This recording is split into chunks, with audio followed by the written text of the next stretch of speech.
சிவசாகர்ல பிறந்த கல்வியாளர் முனைவர் உபாஸ்னா மஹந்தா. உயர்கல்வித்துறையில சர்வதேச கல்விக் கொள்கை மற்றும் மேம்பாட்டை வடிவமைக்கிறதுல முக்கிய பங்கு வகிக்கக்கூடிய உலக புகழ்பெற்ற கேம்பிரிட்ஜ் பல்கலைக்கழகத்தின் உலகளாவிய அமைப்பான strategic higher education advisory council குழுவில் உறுப்பினராக நியமிக்கப்பட்டிருக்காங்க.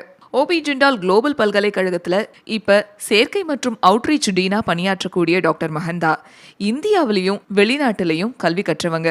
கல்வி மற்றும் கொள்கை குறித்த ஆய்வுகளில் இவருடைய பங்களிப்புகளுக்கு இந்த நியமனம் ஒரு குறிப்பிடத்தக்க அங்கீகாரத்தை தந்திருக்கு. அசாம் மாநிலத்தை சேர்ந்த கல்வி பணியாற்றும் குடும்ப பின்னணியில இருந்து உபாஸ்னா வந்திருக்காங்க.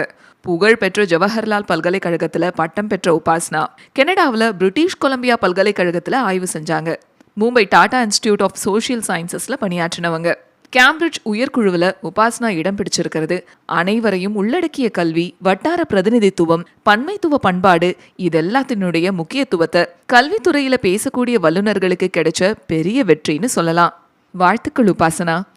பெண்களின் சவால்கள், அதை கடந்து அவங்க முன்னேறி வரக்கூடிய பாதைகள், அது ஏற்படுத்தக்கூடிய மாற்றங்கள், இப்படி நிறைய கண்டென்ட் நம்ம சேனல்ல லைன் அப் ஆயிட்டே இருக்கு. இது எல்லாத்தையும் தெரிஞ்சுக்க சப்ஸ்கிரைப் பண்ணிடுங்க.